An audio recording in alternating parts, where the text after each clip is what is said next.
മുംബൈ ദർപ്പൺ ചാനലിലേക്ക് എല്ലാവരെയും ഒരിക്കൽ കൂടി സ്വാഗതം ചെയ്യുന്നു. ഇന്നത്തെ എൻ്റെ ഈ വീഡിയോയിൽ കുംഭം രാശിക്കാരുടെ വർഷം 2024 ഒക്ടോബർ മാസത്തിലെ സമ്പൂർണ്ണ രാശിഫലങ്ങളാണ് പറയുന്നത്.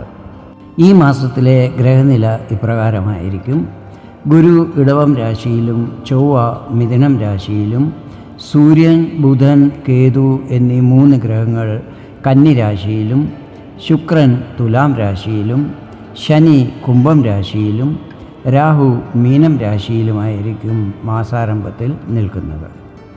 ഒക്ടോബർ മാസത്തിലെ ഗ്രഹങ്ങളുടെ രാശിമാറ്റം ഇപ്രകാരമായിരിക്കും. തൻ്റെ സ്വരാശിയും ഉച്ചസ്ഥാനവുമായ കന്നിയിൽ നിൽക്കുന്ന ബുധൻ ഒക്ടോബർ 10 തുലാം രാശിയിലേക്ക് രാശി മാറുന്നതായിരിക്കും. അതുപോലെ തൻ്റെ സ്വരാശിയും മൂലത്രികോണ സ്ഥാനവുമായ തുലാം രാശിയിൽ നിൽക്കുന്ന ശുക്രൻ ഒക്ടോബർ 13 വൃശ്ചികം രാശിയിലേക്ക് രാശിമാറ്റം ചെയ്യുന്നതായിരിക്കും. ഒക്ടോബർ 17 സൂര്യൻ കന്നി രാശിയിൽ നിന്നും തൻ്റെ നീചസ്ഥാനമായ തുലാം രാശിയിലേക്ക് രാശിമാറ്റം ചെയ്യുന്നതാണ്. മാസാരംഭത്തിൽ മിഥുനം രാശിയിൽ നിൽക്കുന്ന ചൊവ്വ ഒക്ടോബർ 20 തൻ്റെ നീചസ്ഥാനമായ കർക്കടകം രാശിയിലേക്ക് പ്രവേശിക്കുന്നതായിരിക്കും. ചന്ദ്രൻ ഓരോ 2.25 ദിവസം കഴിയുമ്പോൾ തൻ്റെ രാശി മാറിക്കൊണ്ടിരിക്കും. ഇപ്പോൾ ഇടവം രാശിയിൽ നിൽക്കുന്ന ഗുരു ഒക്ടോബർ 9 മുതൽ വക്രഗതിയിൽ സഞ്ചരിക്കാൻ തുടങ്ങുന്നതായിരിക്കും. ഗുരു 2025 ഫെബ്രുവരി 4 വരെ ഏകദേശം 119 ദിവസത്തോളവും വക്രഗതിയിലായിരിക്കും സഞ്ചരിക്കുന്നത്. ഗുരു ഇപ്പോൾ മകയിരം നക്ഷത്രത്തിലാണ് നിൽക്കുന്നത്. വക്രഗതിയിലായി നവംബർ 28 രോഹിണി നക്ഷത്രത്തിലേക്ക് തിരിച്ച് പ്രവേശിക്കുന്നതായിരിക്കും. പിന്നീട് നേരെ സഞ്ചരിച്ച് 2025 ഏപ്രിൽ 10 വീണ്ടും മകയിരം നക്ഷത്രത്തിലേക്ക് പ്രവേശിക്കുന്നതുമായിരിക്കും. ഗ്രഹങ്ങളുടെ ഈ സ്ഥിതികളും രാശിമാറ്റവും സഞ്ചാരമാറ്റങ്ങളും മറ്റും നിങ്ങൾക്ക് ഈ മാസം എന്തൊക്കെ ഫലങ്ങൾ നൽകും എന്ന് നമുക്ക് നോക്കാം. ഞാനിവിടെ പറയുന്നത് ചന്ദ്രഗണനയെ അടിസ്ഥാനമാക്കിയുള്ള പൊതുഫലങ്ങളാണ്. നിങ്ങളുടെ ജാതകത്തിലെ ഗ്രഹനില, ഇപ്പോഴത്തെ മഹാദശ, അപഹാരം എന്നിവയിൽ വരുന്ന വ്യത്യാസം കാരണം ഫലങ്ങളിൽ ചില്ലറ ഏറ്റക്കുറച്ചിലുകൾ വരുവാൻ സാധ്യതകളുണ്ട്. ആദ്യമായി നിങ്ങളുടെ ഭാഗ്യസ്ഥിതികൾ ഈ മാസം എങ്ങനെയായിരിക്കുമെന്ന് നോക്കാം. 9ാം ഭാവമാണ് ഭാഗ്യവുമായിട്ട് ബന്ധപ്പെട്ടിട്ടുള്ളത്. 9ാം ഭാവത്തിൻ്റെ അധിപൻ ശുക്രനാണ്. ശുക്രൻ നിൽക്കുന്നത് 9ാം ഭാവത്തിൽ തന്നെയാണ്. ഒക്ടോബർ 13 ശുക്രൻ 10ാം ഭാവത്തിലേക്ക് രാശി മാറുന്നതായിരിക്കും. ഈ 2 ഭാവങ്ങളിലും ശുക്രൻ നിങ്ങൾക്ക് വളരെ അനുകൂലമായ ഫലങ്ങളായിരിക്കും നൽകുന്നത്. അതുകൊണ്ട് തന്നെ ഭാഗ്യസ്ഥിതികൾ ഈ മാസം വളരെ നല്ലതായിരിക്കും. കാര്യങ്ങളിൽ തടസ്സങ്ങളൊന്നും തന്നെ ഉണ്ടാകുന്നതല്ല. എല്ലാ കാര്യങ്ങളും വിഘ്നങ്ങളൊന്നുമില്ലാതെ തന്നെ പൂർത്തിയാകുന്നതുമായിരിക്കും. ഈ സമയത്ത് ദൂരയാത്രകൾ ചെയ്യുവാൻ യോഗമുണ്ടാകും. അത് ചിലപ്പോൾ വിദേശയാത്രകളും ആകാം. ഇനി കരിയറിനെ കുറിച്ച് പറയുകയാണെങ്കിൽ 10ാം ഭാവാധിപൻ ചൊവ്വ നിൽക്കുന്നത് 5ലാണ്. ഈ സമയത്ത് ഓഫീസിൽ വർക്ക് ലോഡ് കൂടുന്നതായിരിക്കും. എങ്കിലും അതെല്ലാം തന്നെ നിങ്ങൾ ചെയ്തു തീർക്കുന്നതുമായിരിക്കും.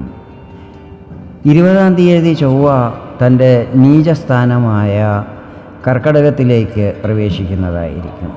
ഇത് നിങ്ങളുടെ 6ാം ഭാവമാണ്.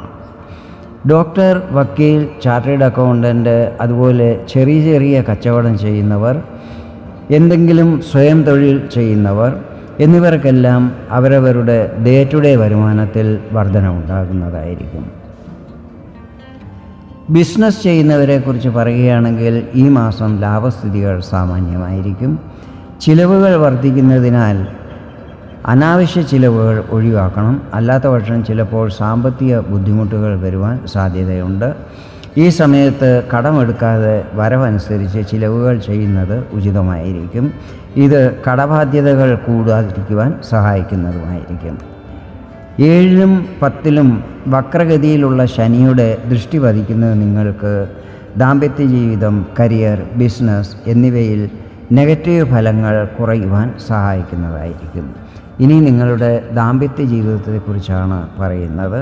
ദാമ്പത്യ ബന്ധത്തെക്കുറിച്ച് പറയുകയാണെങ്കിൽ 7ാം ഭാവാധിപൻ സൂര്യനാണ്.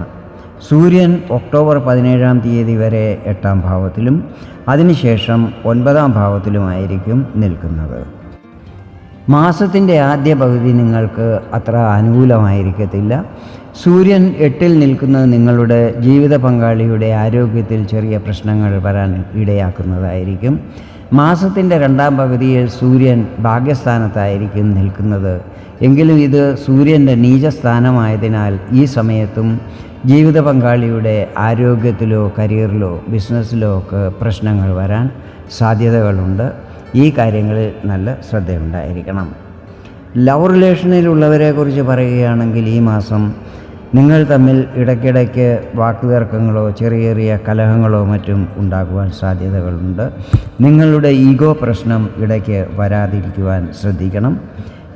ഈ വക കാര്യങ്ങളിൽ ശ്രദ്ധിച്ചാൽ വലിയ പ്രശ്നങ്ങളൊന്നും തന്നെ പ്രതീക്ഷിക്കാവുന്നതല്ല. വിദ്യാർത്ഥികളെക്കുറിച്ച് പറയുകയാണെങ്കിൽ 5ാം ഭാവാധിപൻ ബുധനാണ്. ബുധൻ ഒക്ടോബർ 10-ാം തീയതി വരെ 8ാം ഭാവത്തിലാണ് നിൽക്കുന്നത്. ഇവിടെ സൂര്യനോടൊപ്പം ബുധൻ ബുധാദിത്യ യോഗവും നിർമ്മിക്കുന്നുണ്ട്. ഇത് ബുധൻ്റെ ഉച്ചസ്ഥാനമാണ്. അതുപോലെ 8ാം ഭാവത്തിൽ ബുധൻ വിപരീത രാജയോഗവും നിർമ്മിക്കുന്നുണ്ട്. വിദ്യാർത്ഥികൾക്ക് ഇത് വളരെയധികം ശുഭസമയമായിരിക്കും. പരീക്ഷകളിലും മറ്റും നന്നായി പെർഫോം ചെയ്യുവാൻ സാധിക്കുന്നതായിരിക്കും. ക്യാമ്പസ് ഇൻ്റർവ്യൂവും മറ്റുമുണ്ടെങ്കിൽ അതിൽ വിജയം ലഭിക്കുന്നതാണ്. എങ്കിലും 5-ൽ ചൊവ്വ നിൽക്കുന്നതിനാൽ വിദ്യാർത്ഥികൾക്ക് പരിശ്രമം കുറച്ച് കൂടുതൽ ചെയ്യേണ്ടി വരും. അവസാനമായി നിങ്ങളുടെ ആരോഗ്യസ്ഥിതികൾ ഈ മാസം എങ്ങനെയായിരിക്കുമെന്ന് നോക്കാം. 1ാം ഭാവാധിപൻ ശനിയാണ്. ശനി ഈ സമയത്ത് വളരെ ബലവാനായതിനാൽ ആരോഗ്യ സംബന്ധമായി നിങ്ങൾക്ക് ഈ മാസം പ്രശ്നങ്ങളൊന്നും തന്നെ ഉണ്ടാകുന്നതല്ലായിരിക്കും. ഇതാണ് കുംഭം രാശിക്കാരുടെ ഒക്ടോബർ മാസത്തിലെ സമ്പൂർണ്ണ മാസഫലങ്ങൾ. വീഡിയോ നിങ്ങൾക്ക് ഇഷ്ടപ്പെട്ടെങ്കിൽ ഇതുപോലെ ജ്യോതിഷ സംബന്ധമായ കൂടുതൽ വിവരങ്ങൾ അറിയുവാൻ വേണ്ടി എൻ്റെ ഈ ചാനൽ സബ്സ്ക്രൈബ് ചെയ്യാൻ അഭ്യർത്ഥിക്കുന്നു. വീണ്ടും വേറൊരു വീഡിയോയിൽ കാണാം. അതുവരെ എല്ലാവർക്കും നന്ദി, നമസ്കാരം.